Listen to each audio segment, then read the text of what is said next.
বন্ধুরা, গতকালকে কামরাঙ্গা পেড়ে নিয়ে আসছিলাম অফিসের কাছ থেকে। তো ভুলেই গেছি খেতে।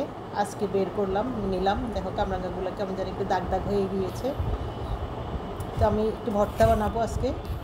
চিন্তা করলাম যে কামরাঙ্গাগুলো আমি ধুয়ে নিচ্ছি খুব ভালো করে, তারপর এখন কেটে নিচ্ছি। কামরাঙ্গাগুলো কিন্তু অসম্ভব মিষ্টি, খালি খালি খেতে অনেক মজা লাগে। আমি কয়েকটা খালি খালি খেয়ে ফেলেছি। হ্যাঁ, তারপরে মানে এত মিষ্টি কামরাঙ্গা আমি জীবনেও খাইনি। এই প্রথম আমি এত মিষ্টি কামরাঙ্গা খেয়েছি, অনেক মিষ্টি কামরাঙ্গাগুলা। তো আমি চিন্তা করলাম একটু ভর্তা বানাবো।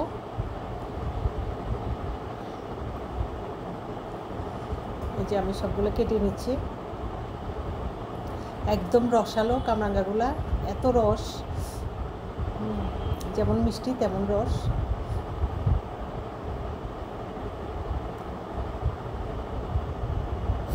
এখন আমি এই যে কেটে নিচ্ছি, পিস পিস করে নিচ্ছি।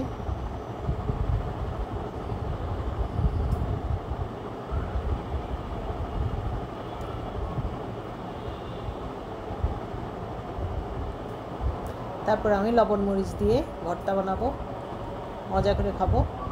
আশা করি তোমাদের জিভে জল এসে গেছে বন্ধুরা। এটা সেই সেই সেই ভর্তা, কামরাঙ্গার ভর্তা। আমি তো কাটতে কাটতে আমার জিভে জল আসছে। দেখো কেটে নিয়েছি সবগুলা। এখন একটু লবণ মরিচ দিয়ে আমি মেখে ভর্তাটা বানাবো। হাত দিয়ে মাখতে হবে বন্ধুরা, নাইলে কিন্তু এত টেস্ট হবে না। ঠিক আছে, একদম রস বের করে নিতে হবে।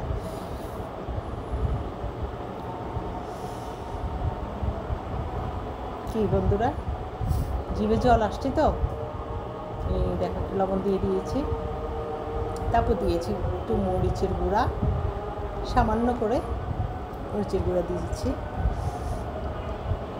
আমাদের মরিচগুলো কিন্তু একদম ঝাল নাই, লাল মানে লাল মরিচ, অনেক কাশ্মীরি মরিচের টাইপের। এই যে দেখো কীভাবে রস বের হয়েছে, দেখো ছটছট করে রস বের হয়ে গেছে।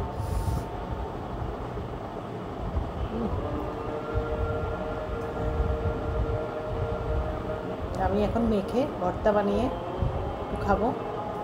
তোমরা খেতে চাচ্ছ না? অনেক অসম্ভব মজা, অসম্ভব মজা। মানে এই কামরাঙ্গাগুলো যে একবার খাবে সেই বুঝতে পারবে কত মজা। তো আমি একটু চামচ দিয়ে খেয়ে দেখতেছি, দেখো দারুণ মজা। ধন্যবাদ ভিডিও দেখার জন্য।